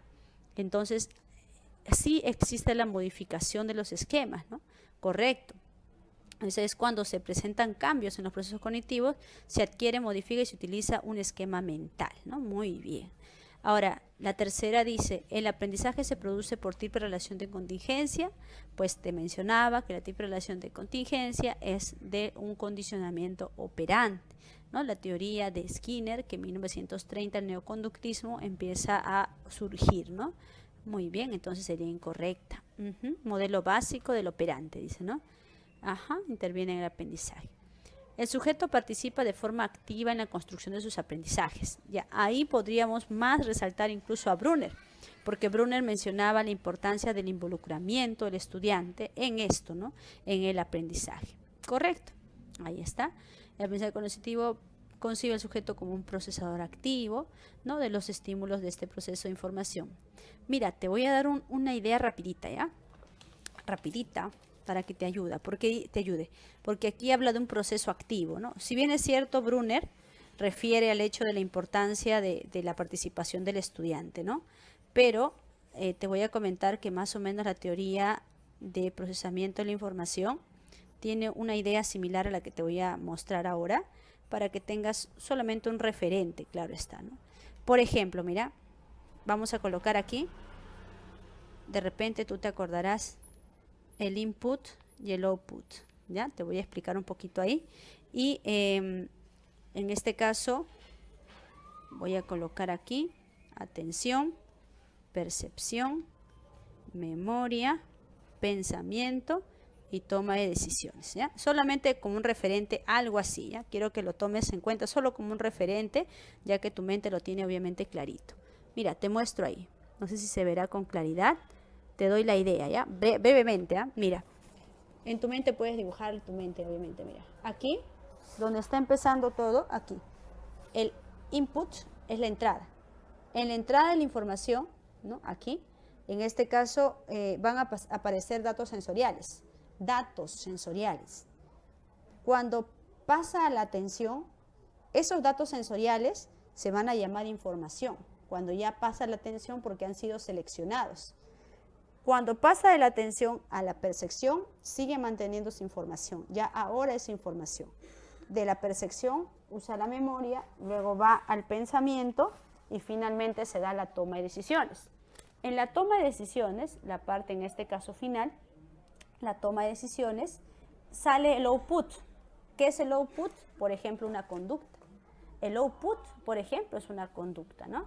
Entonces se ve la secuencia, más o menos traté de mencionarla así, ¿no? Porque en este caso el procesamiento de la información también es una teoría que ha venido referente en el examen de admisión. Por eso la importancia de tomarla en cuenta, ¿no? Todo un esquema, desde el inicio de la actividad, ¿no? En este caso los datos sensoriales y luego viene la atención, ya se vuelve información acá, percepción, memoria, pensamiento, toma de decisiones y el output, la conducta, ¿no? La toma de decisión permite que emitamos conducta, pues. Muy bien. Entonces, ahí estamos viendo en este caso una forma, ¿no? Entonces, ¿el sujeto participa en forma activa? Claro. En el caso de Brunner, mucho más. Y en el caso general de la teoría cognitiva, a nivel mental, estamos también en una actividad, ¿no? Entonces, es activo. Entonces, el aprendizaje cognitivo concibe el sujeto como un procesador activo, ¿no? Selecciona, analiza, tanto en términos de internos como también en algunos, el involucramiento de Brunner también incluye la actividad, ¿no? Muy bien, entonces sería verdadero. Clave, entonces, sería barquito, correcto. Muy bien, listo. Y ahora vamos a la pregunta número 2, ¿no? Vamos a la 2. Alberto le dice a su hermanito Abel: he comprado una mascota, y saca de su mochila un perro. Abel le dice: ese es un perro, no es una mascota. Y Alberto responde que todo animal doméstico de compañía es mascota, como el gato. En este caso, Abel ha establecido una relación entre los conceptos mascota, perro, gato. Según Ausubel, ¿qué sería? Mira, mascota, perro, gato. O sea, si fuera subordinado, tendría que ser una aquí, ¿no? Tendría que ser una de las que está debajo de mamífero, no tendría que referirlo en este caso. Si estuviera acá, tendría que poner un título, por decirlo así, ¿no? Una categoría a las ideas que les permitan reconciliarse. Aquí los diferencia, aquí los reconcilia. Y acá también permite la reconciliación. ¿Por qué? Porque son mamíferos, pero este es terrestre y este es acuático, ¿no? Paralelo. No está ni arriba ni abajo de él.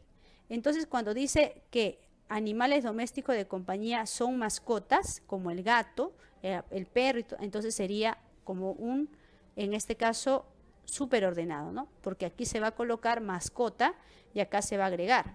Por eso dice, y saca un perro, a ver, le dice, este es un perro, no es una mascota. Y le explica, las mascotas son todo lo que convive y puede vivirse en el hogar, como el gato, como el perro y otro, ¿no? Entonces estaría hablando de un aprendizaje superordenado, ¿correcto? ¿Por qué?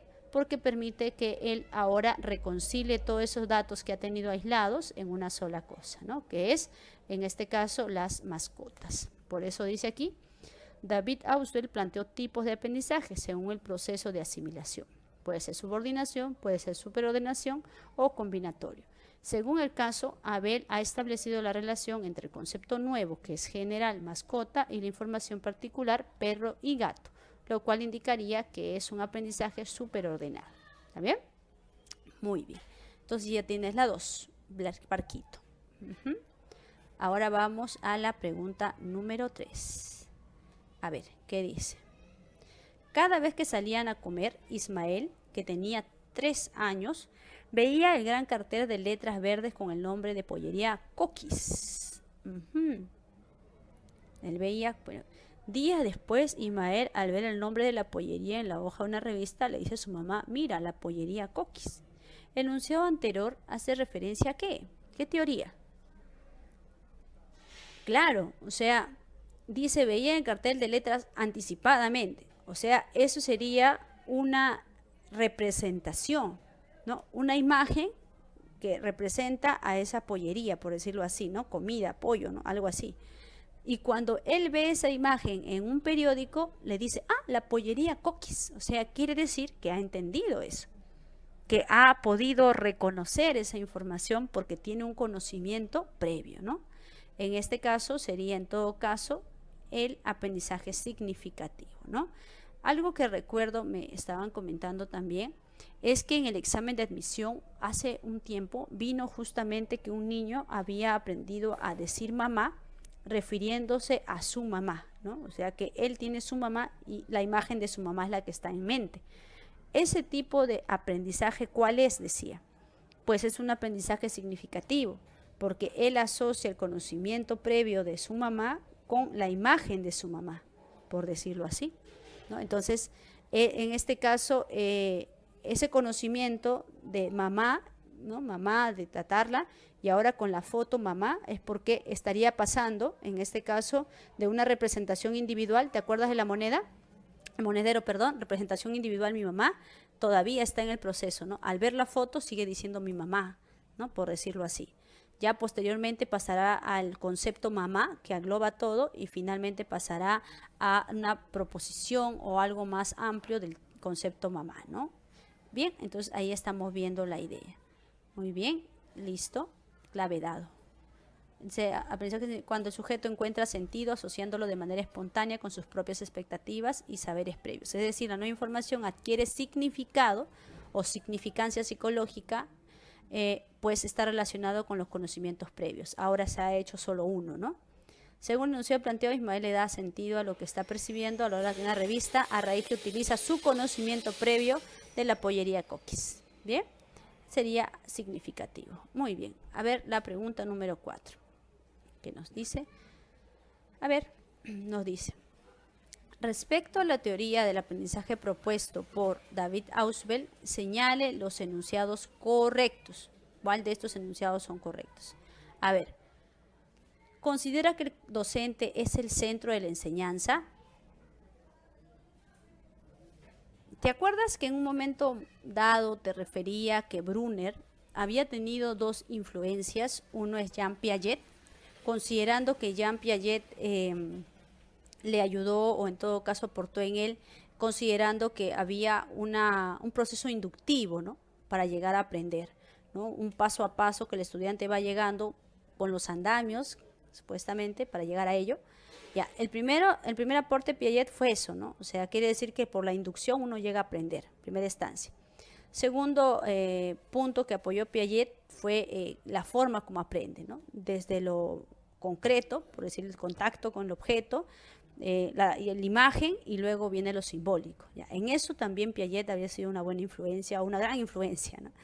Y posteriormente viene pues Vygotsky, viene, o en todo caso se alinea a Vygotsky y acepta que el aprendizaje requiere de un sujeto que le guíe o ayude al aprendizaje al sujeto que está adquiriendo el conocer. Entonces, si bien es cierto, en el caso de Ausubel, también toman en cuenta al docente como aquel que debe promover un aprendizaje significativo, teniendo un material lógico, teniendo un material con significancia lógica, un material y también conocer los saberes previos de los estudiantes, una significancia psicológica, y desarrollar o motivar al estudiante para que tenga una buena actitud para aprender. El docente no es el que es el centro del aprender en el caso de Ausubel. En el caso de Brunner sí hay necesidad de un docente sí, o un guía que sea el que dirija al estudiante, porque va a ser inducción. En cambio, en el aprendizaje significativo, el docente es un apoyo, ¿no? Por decirlo así, está dentro del aprendizaje, pero no es el centro de su atención, sino más bien es los saberes previos. Ese es el centro de la atención. Entonces la primera sería falsa, ¿no? Porque no es cierto que el docente es, ¿no?, el centro. Por eso dice, si tuviéramos que reducir toda la psicología educativa a un solo principio, enunciaría esto.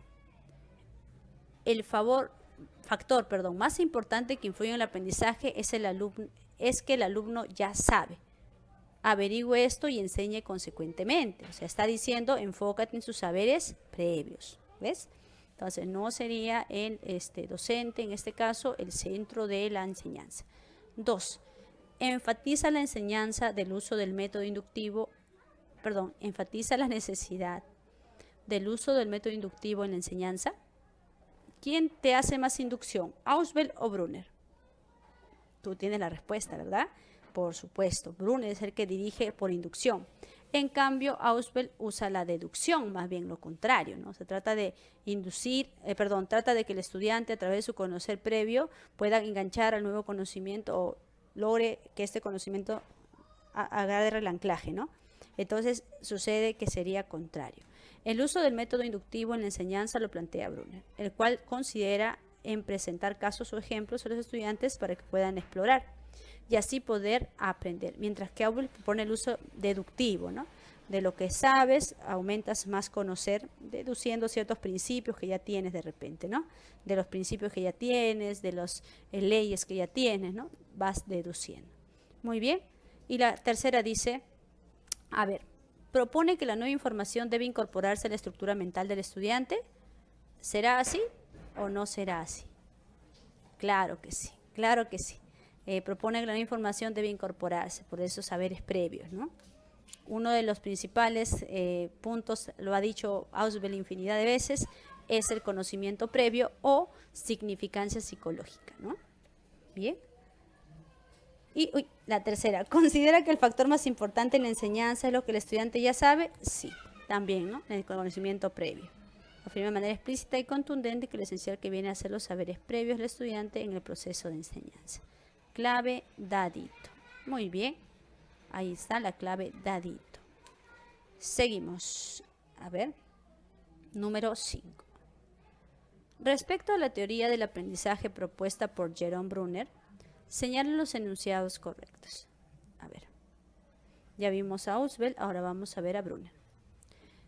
Enfatiza el uso del método inductivo en la enseñanza. Enfatiza el uso del método inductivo en la enseñanza. Claro, lo hemos visto, ¿no? Ya habíamos comparado con Ausubel. Un método inductivo proporciona ejemplos para llegar a concluir en la idea, ¿no? De particularidades, ¿no? Va a generalidades, por decirlo así. 2. El docente debe reducir progresivamente las ayudas al estudiante. ¿Qué opinas tú? ¿Será que el docente siga manteniendo su nivel de ayuda Pues se entiende que no, ¿verdad? Porque mientras el estudiante va avanzando en el andamio, tiene que retirarse el andamio para que él pueda empezar a hacerlo por sí mismo, descubrir el conocimiento y ampliarse posteriormente a nuevos conocimientos. Entonces, sí debe ser reducida progresivamente la ayuda del docente al estudiante de acuerdo a lo que ya aprendió, ¿no? Se quita el andamio y se colocan nuevos andamios, pero que sean de conocimientos más complejos. Correcto. A ver, dice. Para Brunner, el andamiaje era cuando el profesor o adulto presenta las ayudas necesarias para que el estudiante avance en su desarrollo. Estas ayudas serían como andamios sobre los que sube el estudiante, pudiendo llegar más lejos de lo que haría solo. Andamios que se irán retirando en la medida en que ya no hagan falta. Así es. Ahora, ¿el estudiante debe memorizar información con exactitud? ¿Qué opinas? Justamente Ausubel refirió que había varias formas, 9 tipos de aprendizaje, refirió Ausubel, pero un tipo de aprendizaje que él propone obviamente es el significativo, ¿no? Y el que rechaza en este caso es el memorístico. Recuerdo que Ausubel decía, incluso en algún texto lo había leído, que Ausubel dice que el aprendizaje memorístico puede ser efectivo en algún momento de manera breve, ¿no? Por ejemplo, las matemáticas para el examen, 2 por 2, 4, 2 por 3, y así, ¿no? Pero el detalle es que, dice, mientras más cosas queremos memorizar, más difícil se nos va a hacer entenderlo. Porque si no estamos memorizando datos, nuestra mente se satura y al final no entendimos nada, o se nos borra la información, o se bloquea el anterior con el nuevo y así, ¿no? En cambio, cuando es un aprendizaje significativo, más bien lo que se agrega se hace como uno solo, pues, ¿no? Recuerda que te decía que ese es el anclaje, ese es el conocimiento previo, entra, ya no es uno aparte, sino es uno solo. Ya, ahora aprendí, ahora todo esto será ahora una significancia psicológica, una sola unidad, aprendizaje previo. Ahora viene un nuevo conocimiento y se va a anclar ahora, ¿no? O sea, va a ser mejor ese aprendizaje donde se enlazan los conocimientos a un aprendizaje memorístico, ¿no? Por eso es que Ausubel estaría en contra de ello. Igual, aquí Brunner nos dice, cada niño es un pensador creativo y crítico, y para Ausubel el aprendizaje memorístico carece de toda significancia para aprender. A Brunner también, algo que también recuerdo haber leído, es que Brunner decía que es importante aprovechar las condiciones que el estudiante tiene para el aprendizaje, ¿no? Recuerdo que había un término que usó, o lo tradujeron creo como los chavales. Brunner había hecho un comentario con respecto a unos niños pobres que habían sido incluidos en un centro de estudio, ¿no? En el cual se hacía la conversación para aprender, o sea, se hacía exposiciones de ideas, se hacía propuestas entre estudiantes, el aprendizaje cooperativo, por decirlo así.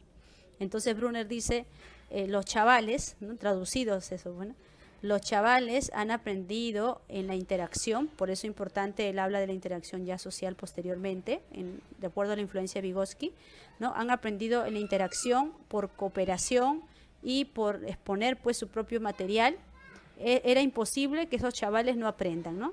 Porque todos tienen la capacidad de aprender. Por eso decía Brunner, apoyaba a un aprendizaje en todo nivel, con ese currículum espiral a todo nivel, ¿no? Por decirlo así. Económico referido, ¿no? Entonces él también apoya el hecho de que no deben memorizarse las cosas, sino que más bien deben comprenderse, pero paso a paso de acuerdo a su nivel de comprensión también, pues, ¿no? También apoyaba esa idea. Bien, y recuerda que Ausubel y Brunner son constructivistas, ¿no? Consideran que el aprendizaje se construye, en este caso se edifica, ¿no? Ahora, dice, propone la metáfora del anclaje, pues ya viste, ya. Claro, Brunner no lo hace, sino lo hace Ausubel, ¿no? El anclaje, en este caso, el conocimiento previo y el nuevo conocimiento entra, ¿no? El anclaje o, en este caso, conocimiento previo es el que permite que el nuevo conocimiento entre, ¿no? Muy bien, ahí está, muy bien. Entonces, ahí estamos viendo que la clave sería barquito. Ya está, ya tienes tu clave barquito. Ahora vamos a la siguiente pregunta. 6. A ver. Mira, ve. A ver, dice, con el fin de que los niños aprendan los conceptos de círculo, circunferencia, radio, diámetro, El profesor ha llevado maquetas de piezas. Ya, o sea, el profesor ha pensado en un aprendizaje en contacto con el objeto, ¿no? Ha traído sus materiales. A partir de esa experiencia que todo niño ha tenido en su casa, ajá, o sea, no necesariamente va a aprovechar esos materiales para que el niño o niña aprenda. Claro, va a ser un instrumento, pero dice que a partir de esas experiencias que todo el niño ha tenido en su casa, conocimiento previo, ejemplifica los conceptos matemáticos con mayor facilidad.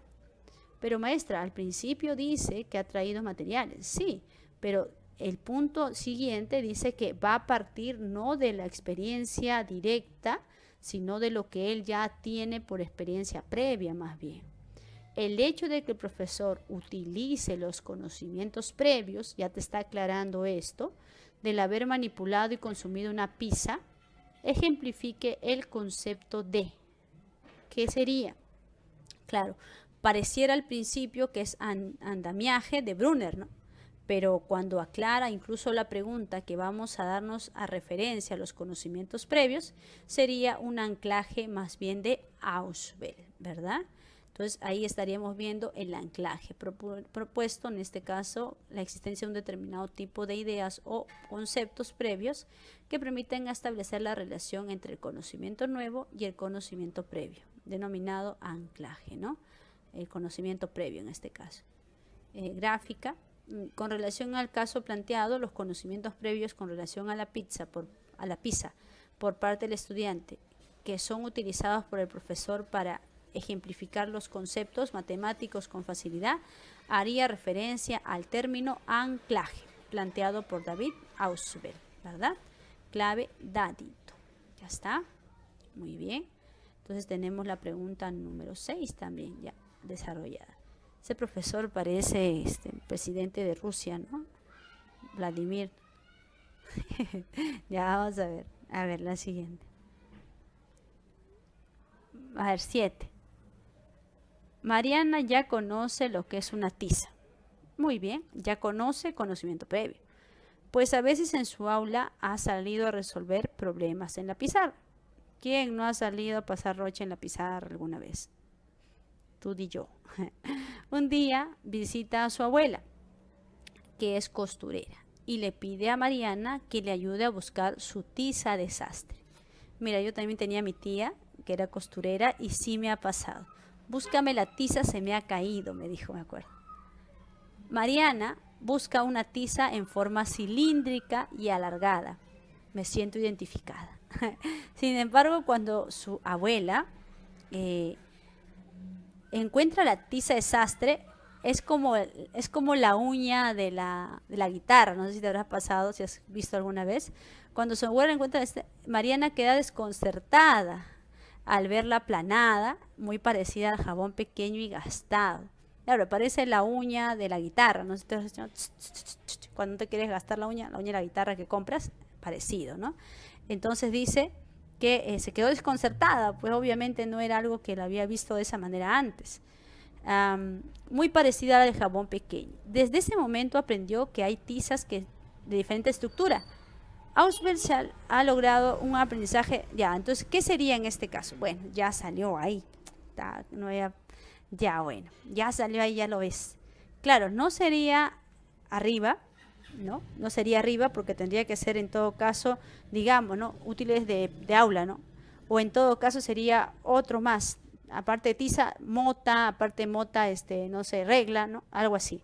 Sino que más bien es un tipo más paralelo a la tiza, ¿no? Paralelo a la tiza, pero de otra forma nada más.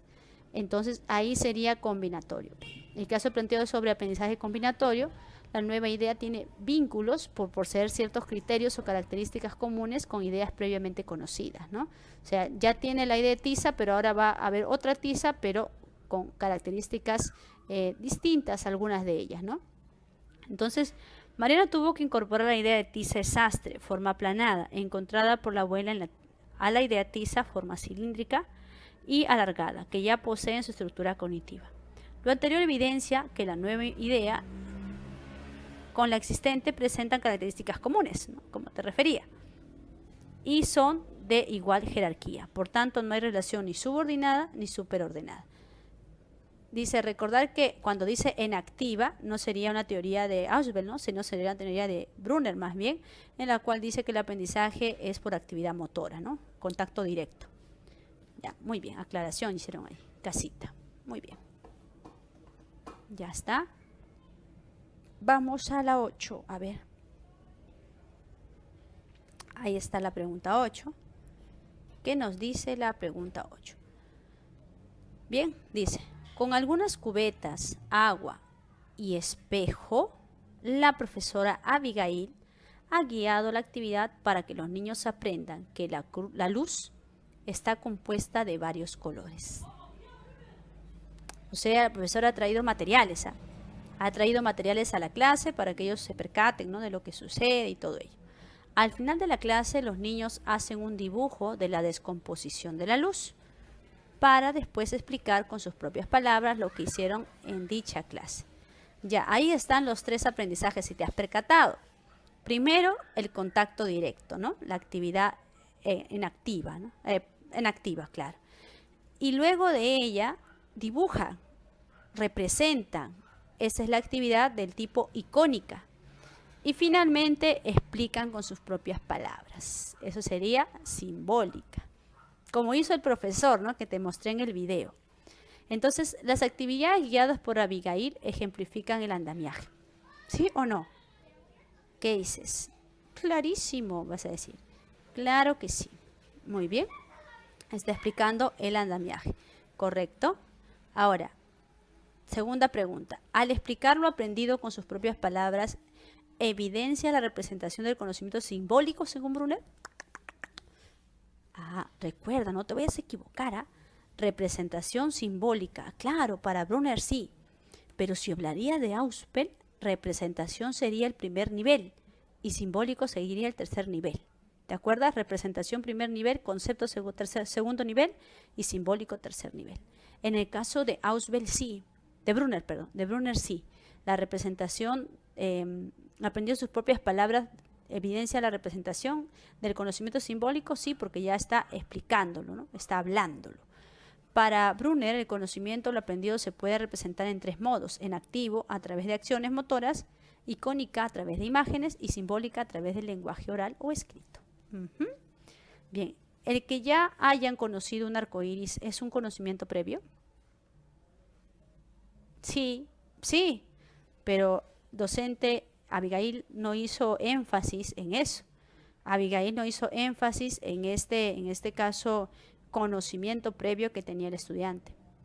Simplemente lo que hizo es hacer activas las cosas y dentro de ello inducirlos al conocer este tipo de saberes, ¿no?, que él quiere lograr. Muy bien, entonces sí hay conocimiento previo, pero no se hace uso de ellos para poder hacer la actividad. Según el enunciado, se menciona que los niños han aprendido la descomposición de la luz en varios colores. Sin embargo, no se menciona que ya hayan conocido un arco iris, ¿no? No le pregunta el docente, no le dirige a ello. Muy bien. Los niños reciben el conocimiento ya acabado por parte de Abigail. A ver, Abigail le dio el conocimiento acabado. Así es. ¿Esto trata? No, ¿verdad? Ella los indujo al conocimiento y luego ya les dio la aclaración. Obviamente hizo andamiaje también, ¿no? En el caso planteado se afirma que la profesora ha guiado la actividad de aprendizaje y por tanto se infiere que los niños fueron construyendo el conocimiento sobre la descomposición de la luz. Recuerda que te mencionaba que Ausubel y Brunner, pero más Brunner es notado en el constructivismo, ¿no? Ellos son constructivistas también, aparte de cognitivistas. Avión, correcto. Ahí está la pregunta 8. Ahí está. Vamos pues a la pregunta 9. A ver, la pregunta 9. La pregunta 9, ya está también la respuesta. Manuel está encargado de realizar la traducción de un libro de 400 páginas. Entre la traducción, la edición y la corrección solo puede avanzar 40 páginas por día. O sea, él se ha percatado que solo puede avanzar 40 páginas por día, ¿no? Aunque a veces ha tratado un poco más. Además, se ha dado cuenta que haciendo pausas de cada 45 minutos avanza más rápido que si trabaja de corrido durante 2 o más horas. O sea, él se da cuenta de eso. En el caso de Manuel, el conocimiento de las condiciones de su desempeño, o sea, que se dé cuenta cuándo aprende más, cuándo aprende menos, cuándo produce más, cuándo produce menos, en qué condiciones, cómo beneficia, eso es un aprendizaje subordinado. No. ¿Por descubrimiento? No, porque no estaría haciendo inducción hacia ello. Significativo tampoco, porque no está hablando del conocimiento previo. Es una metacognición, ¿no? Ahí está John Flavel. Se refiere a la toma de conciencia, ¿no?, de los propios procesos y productos cognitivos y el camino seguido de corregir y afirmar dichas actividades mentales con el propósito de hacerlos más eficientes en situaciones de aprendizaje y resolución de problemas, ¿no? Y al decir se da cuenta de cómo hace más efectivo su trabajo, denota que hay un tipo de metacognición, ¿no? Ahí está John Flavel, ahí está la especificación, dicha tarea de manera más efectiva, dice, ¿no? Logra ser más efectivo. Yo recuerdo que en el colegio, cuando estaba en primaria fue, creo, mi profesora hacía metacognición a nosotros, nos daba unas hojas de preguntas. En esa época creo que trataban de aplicar la metacognición de Flavel, porque nos preguntaba, ¿no? Pregunta 1, ¿qué entendí? Pregunta 2, ¿qué me pareció lo que entendí? ¿Me faltó emprender algo? O sea, comenzó a inducirme a preguntas, ¿no? Sin embargo, en ese momento yo pensé que era examen, pues en vez de considerar que era para que yo me dé cuenta si aprendí o no. También ese error de repente se cometió en ese tiempo, ¿no? De hacerle a los estudiantes esa indicación y que llene y que al final pareciera más examen que una metacognición, por ejemplo. Bien, y la pregunta 10, también ahí nos dan una respuesta. Dice, Leopoldo se ha dado cuenta de que él aprende mejor si vincula los nuevos datos con conocimientos previos. Ya, mira, atento ahí. Leopoldo se ha dado cuenta de que él aprende mejor sin vincular los nuevos datos con conocimiento previo. Ahí estaría trabajando la idea más de Ausubel, ¿no? Sin embargo, Mónica es consciente de que ella le resulta más fácil aprender un conocimiento cuando aplica dicha información a situaciones prácticas, ¿no? A la misma acción. Eso sería un aprendizaje por descubrimiento. Bien, estamos en un contraste entonces. El que ambos sean conscientes de la estrategia más útil para su aprendizaje, ahora sí, ¿no? O sea, el que ambos se den cuenta de lo útil o qué es más útil para su aprendizaje, ahí sí aplicamos el concepto metacognición, ahí sí. Recuerda que cuando dice aprendizaje subordinado, está refiriendo pues a un aprendizaje que da referencia a, en este caso, algo mayor, ¿no? Supraordenado, arriba, ¿no? Un conocimiento arriba. Metacognición es hacerse consciente de mi conocer. No es tanto referido a un tipo de conocimiento, sino darme cuenta cómo conozco. Y eso es lo que la diapositiva nos brinda, ¿no? Actuar metacognitivamente significa reconocer y emplear mejor nuestras capacidades, darse cuenta de las características de la tarea que se tiene que realizar, planificar. Recuerda que te agregué seleccionar y supervisar y controlar también, ¿no? Y aquí te pide o te indica también seleccionar la estrategia que más conviene para aprender con relación a nuestras capacidades y la tarea que se tiene que realizar. Por último, evaluarse, ¿no? Reconocer nuestros aciertos y errores para decidir cuál es la mejor manera de aprender. Muy bien, entonces Leopoldo y Mónica se han dado cuenta de que aprenden mejor vinculando lo aprendido con lo que desean aprender y aplicando el conocimiento, en este caso, a la realidad concreta, ¿no? Respectivamente, lo anterior señala que ambos son conscientes de la estrategia más adecuada para aprender. Bien, entonces ahí estamos viendo la resolución ya de la pregunta número 10. Bien, entonces ahí serían las preguntas. Entonces, hemos hecho pues a través de esta revisión de preguntas un refuerzo, ¿no?, del contenido del aprendizaje cognitivo. Les comento que suele pasar que estas concepciones de aprendizaje cognitivo no se encuentran mucho en los libros. Es más probable que encuentres de repente conocimientos del aprendizaje cognitivo en la web. Así que sería sugerible que busques, ¿no?, la teoría, en este caso los conocimientos teóricos de estos conceptos, ¿no?, para tu comprensión. En este caso hay un término, hay una revista llamada Redalic, que son investigaciones. En Redalic puedes leer algunas investigaciones descriptivas de las teorías de Ausubel, de Brunner, ¿no? Y de otras más. Entonces te sugiero que si vas a buscar un material de pre, hay pocos que tienen en este caso este tipo de, podríamos decir, contenido teórico, ¿no? Entonces, sugerible que tengas o puedas buscar también en la web algunos conocimientos de Ausubel, de Brunner. Incluso si Piaget quieres conocer un poco con relación a Brunner, o de repente quieres ver a Vygotsky en relación a Brunner, también puedes hacerlo, porque también encontramos la relación entre las teorías Vygotsky y las teorías Piaget en el caso de Brunner, ¿no? Entonces ahí estamos viendo. No ha venido aquí en el cuestionario preguntas de tipos de estrategias de aprendizaje, pero sí ha venido en el examen de admisión estrategias de aprendizaje. Ha venido algunas preguntas, entonces también revísalo. También hay poco contenido en términos de libros de pre de ese tema, también puedes buscarlo, ¿no? Dentro de la red o algunos artículos. Recuerda que por autores es más fácil, ¿no? Por ejemplo, metacognición, Flaber, ¿no? De hecho que tienes que buscar ahí. Y es sugerible, de acuerdo a la teoría que se te ha dado, que te guíes por ello. Bien, entonces estaríamos culminando pues ahí con algunas definiciones, ¿no? Claras de la idea, y poder pues ser de repente una ayuda, ¿no? Muy importante también recordar estos elementos, ¿no? Que habíamos mencionado, las formas de aprendizaje, en este caso del tipo de Ausubel. Bien chicos, entonces yo les agradezco a ustedes también su atención, y espero pues que haya absuelto alguna de sus dudas, que les permita a ustedes también tener claridad en el asunto, y pues que de una u otra manera el conocimiento que usted ha adquirido ahora sea significativo a futuro psicológico, ¿no? Como una base de su nuevo conocer posterior.